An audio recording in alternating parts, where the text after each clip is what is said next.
अस्सलामुअलैकुम बिस्मिल्लाहिर्रहमानिर्रहीम। तो आज हम लोग क्लास 9 के जो केमिस्ट्री का पेपर हुआ है उसका आज सोल्यूशन देखेंगे, एमसीक्यू सॉल्यूशंस, क्योंकि मैं आपको पता है मैं रेगुलर बेसिस में आपको प्रोवाइड करता हूँ सोल्यूशन क्लास 9 मैट्रिक के जो आप पेपर देकर आते हो उसके। ठीक है, तो आज फ्राइडे था तो इसलिए थोड़ा लेट अपलोड करना पड़ा और साथ साथ थोड़ा नेटवर्क का इशू हो रहा है। तो आपको पता ही है पूरे पाकिस्तान में नेटवर्क का इशू है, तो वीडियोज़ भी लेट अपलोड कर रहा हूँ मैं। ठीक है, थोड़ा सा लेट हो जाए, डिले हो जा रहा है इस वजह कर।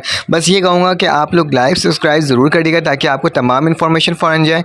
और आपके जो जो एमसीक्यूज़ ठीक हुए हैं आज उसको देख लेते हैं कि आपने कमेंट करके मुझे बताना है कि आपके पास कौन कौन से एमसीक्यूज़ ठीक हुए हैं। ठीक है, तो हमारे पास पहला एमसीक्यूज़ लिखा हुआ है, according to the Avogadro 1 gram mole of any gas STP occupies volume. तो आपने बताना कितने वॉल्यूम को ऑक्यूपाई करता है। ठीक है, ये बताना है। तो इसका जो ऑप्शन होगा हमारे पास मैंने यहाँ पे मेंशन कर दिया आपके लिए, वो जो है हमारे पास क्या है 22.4 डायमीटर क्यूब। सेंटीमीटर क्यूब नहीं होगा क्योंकि डायमीटर क्यूब हमें मेंशन है, तो आप क्या लिखोगे, डायमीटर क्यूब ही लिखोगे। ठीक है, तो ये क्या हो गया, मेरे पास इसका जवाब हो गया पहले एमसीक्यूज़ का।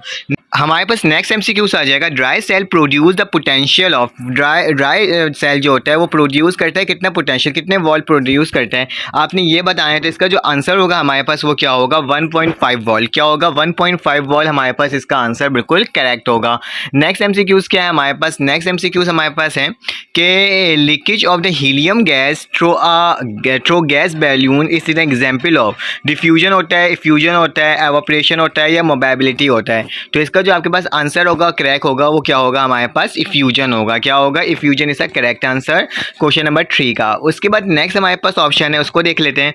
उसके बाद लिखा हुआ है for its type of dipole dipole interaction. ठीक है, डायपोल डायपोल इंट्रैक्शन कौन सी टाइप है, कोवलेंट बन होता है, हाइड्रोजन बन होता है, मेटालिक बन होता है या आयोनिक बन होता है। तो हमारे पास इसका जो आंसर है वो क्या होगा, हमारे पास इसका जो आंसर होगा वो होगा हमारे पास हाइड्रोजन बॉन्ड। क्या होगा हमारे पास, hydrogen bond is a correct answer इसका। ठीक है, क्योंकि तमाम एमसीक्यूज़ को आपने कमेंट करके बताना है। ऐसा हो सकता है कोई एमसीक्यूज़ में से गलत टिक लग जाए, तो आपने कमेंट करके बताना है कि सर ये आपने एमसीक्यूज़ एक दफ़ा वेरीफाई कर लें कि इसका आंसर ठीक है कि नहीं है।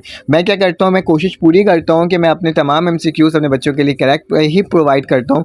कभी कभार ये होता है कि बाई चांस हो जाता है, फिलहाल अभी तक तो कोई ऐसी गलती नहीं हुई है, लेकिन मुस्तकबिल में मैं आपको पहले बता देता हूँ। ठीक है, तो आपने कमेंट करके बताना है और अपने टोटल नंबर्स भी कमेंट करके मुझे ज़रूर बताना है। ठीक है, नेक्स्ट एमसीक्यूज़ हमारे पास क्या लिखा हुआ है, नेक्स्ट एमसीक्यूज़ है हमारे पास only halogen exist in a liquid state at room temperature। तो इसमें से कौन सा हैलोजन है जो एग्जिस्ट करता है रूम टेम्परेचर में भी, F2, Cl2, Br2 या I2। तो आपने बताना है इसमें से कौन सा होता है। तो जी बिल्कुल, इस बच्चे ने जो निशान लगाया बिल्कुल करेक्ट ही निशान है, और मैं यहाँ पे भी आपको दिखा देता हूँ कि मेरे पास क्या होगा, Br2 इसका करेक्ट आंसर। ठीक है, फिर हमारे पास नेक्स्ट एमसीक्यूज़ आ गया है, इसको चेकआउट कर लेते हैं और देखते हैं कि उसकी वैल्यू क्या है। लिखा हुआ है 5% of M aqueous solution mean that 5 gram of solute is dissolve इन।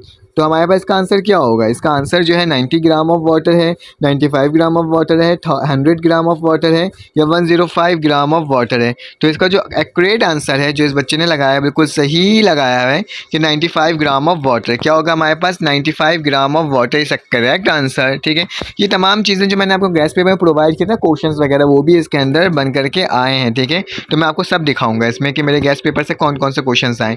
लिखा हुआ है the branch of the chemistry that deal with the compound in living organism is called. वो कौन सा ब्रांच होता है जो लिविंग ऑर्गेनाइजेशन के कंपाउंड की क्या करता है, स्टडी करवाता है।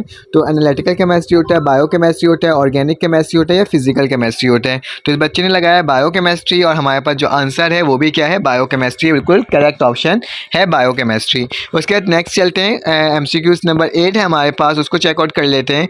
विच electron pairs which not share by atom are called. वो कौन सा होता है जो इलेक्ट्रॉन शेयर नहीं कर सकता, वो इलेक्ट्रॉन पेयर होता है, लोन पेयर होता है, बॉन्ड पेयर होता है, शेयर पेयर होता है। तो इस बच्चे ने जो लोन पेयर लगाया अपने पास टेक, तो ये करेक्ट ऑप्शन है। हमारे पास क्या है, लोन पेयर ही इसका आंसर होगा। ठीक है, उसके बाद नेक्स्ट पे चलते हैं और देखते हैं कि हमारे पास नेक्स्ट एमसीक्यूज क्या है। नेक्स्ट एमसीक्यूज हमारे पास 9, the symbol of silver is. Symbol of silver क्या होता है, इसको किस सिंबल से वर्क किया जाता है, AG से, AU से, SI से या SN से। जी बिल्कुल, इस बच्चे ने भी जो लगाया है AG, उसका करेक्ट आंसर है। हमारे पास जो 9 का जो ऑप्शन होगा वो AG ही होगा। ठीक है, उसके बाद चलते हैं नेक्स्ट में और फिर देख लेते हैं हमारे पास क्या आ रहा है नेक्स्ट में। नेक्स्ट में हमारे पास लिखा हुआ है the atomic model is known as the quantum mechanical model of the atom. कौन सा होगा इसमें, बोहर एटॉमिक मॉडल को कहते हैं, रदरफोर्ड एटॉमिक मॉडल कहते हैं, डाल्टन मॉडल को कहते हैं या स्क्रोडिंजर एटॉमिक मॉडल कहते हैं। तो हमारे पास ऑप्शन नंबर डी इसका करेक्ट आंसर होगा। इस बच्चे ने जो लगाया है बिल्कुल करेक्ट लगाया है, ठीक है। तो हमारे पास यही ऑप्शन क्या है, करेक्ट है। नेक्स्ट एमसीक्यूज में चलते हैं और देखते हैं कि एमसीक्यूज नंबर हमारे पास जो 11 है, सेकंड लास्ट, उसमें क्या लिखा हुआ है। Fourth and fifth period in periodic table are called. Fourth and fifth period को क्या कहते हैं, लॉन्ग पीरियड कहते हैं, शॉर्ट पीरियड कहते हैं, नॉर्मल पीरियड कहते हैं या वेरी लॉन्ग। तो इस बच्चे ने वेरी लॉन्ग पीरियड लगाया है, तो हमारे पास उसका जो आंसर होगा सिर्फ लॉन्ग पेयर होगा, ठीक है। याद रखना लॉन्ग पीरियड होगा, ठीक है, लॉन्ग पीरियड नहीं लॉन्ग पीरियड, ठीक है। अब नेक्स्ट हमारे पास क्या है, नेक्स्ट में चलते हैं और देखते हैं कि हमारे पास उसमें क्या आंसर आ रहा है। हमारे पास नेक्स्ट एमसीक्यूज लिखा हुआ है electronic configuration is the distribution of proton, positron, neutron या फिर इलेक्ट्रॉन। तो हमारे पास का आंसर क्या है, इलेक्ट्रॉन है, ठीक है। तो मेरे पास क्या आ जाएगा, इलेक्ट्रॉन आ जाएगा, ठीक है। तो ये हमने तमाम एमसीक्यूज़ को देख लिया है कौन कौन से सही होंगे। अब क्वेश्चंस देख लेते हैं कि हमारे पास क्वेश्चन कौन कौन से आए थे जो मैंने आपको गैस पेपर में प्रोवाइड किया था, ठीक है। तो चलो आ जाओ इसको देखते हैं नीचे चल करके। हमारे पास क्या लिखा है, what is mean by the term of period and group. मेरे गैस पेपर में ये मौजूद था, ठीक है। उसके बाद मेरे पास क्या है, नेक्स्ट हमारे पास है calculate the number of moles. ये तमाम चीज़ें मैंने ऑलरेडी बताया हुआ था आपको। न्यूमेरिकल बेस्ड टाइप के सब्जेक्ट जो होते हैं। Right down the electronic configuration of the flowing carbon, fluorine, sodium, ये भी मैंने प्रोवाइड किया था। Define the oxidation and reducing agent, इसके बारे में पूछा था मैंने। बैलेंस द केमिकल इक्वेशन भी प्रोवाइड किया था।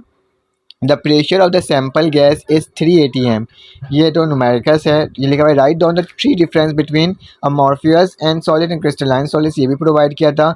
सैचुरेटेड सोल्यूशन क्या होता है, अनसैचुरेटेड सोल्यूशन क्या होता है, सुपर सैचुरेटेड क्या होता है, ये भी प्रोवाइड किया था।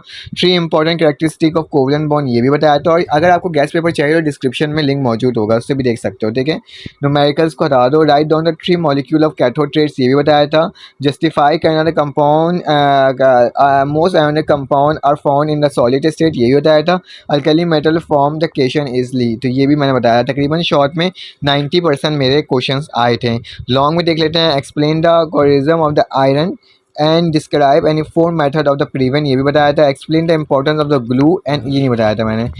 The atom of electron M shell and would not be atomic, identify the element, write the common character, ये भी मैंने बताया था मैंने। लेकिन मैंने ये बताया था coordinate covalent bond and explain the formation of NH4 and hydrogen, ये बताया था मैंने। Compare the characteristic of the solution, colloid and suspension, ये भी बताया था। Define the Charles law gas and explain the mathematical representation, तो ये भी बताया था, ठीक है। तो लॉन्ग के अंदर सिर्फ 2 सवाल छोड़ के मेरे चारों सवाल आपको मिले हैं, ठीक है। और शायद शॉर्ट के अंदर भी काफ़ी सारे क्वेश्चंस आपको प्रोवाइड किए थे, वही आया था पेपर में। अगर आपको ये वीडियो अच्छी लगी हो तो आप लाइक ज़रूर कर देना, सब्सक्राइब ज़रूर कर देना, बेल के आइकन क्लिक कर देना। और गैस पेपर टारगेट पेपर मेरे डिस्क्रिप्शन में भी लिंक में मौजूद होगा क्लास 9 का, उसको चेकआउट कर लेना, उसको देख लेना, एक बार नज़र मार लेना। क्योंकि अब तक जितने भी गैस पेपर आए उसमें 95% जो मेरी चीज़ें हैं वो आपके बोर्ड के एग्ज़ाम्स में आए हैं, ठीक है। तो बस ये कहूँगा कि आप सपोर्ट इसी तरह से करते रहना, लाइक एंड सब्सक्राइब कर लेना, बेल के आइकन क्लिक कर देना। फिर आपसे मुलाकात होगी एक न्यू वीडियो में। अल्लाह हाफ़िज़।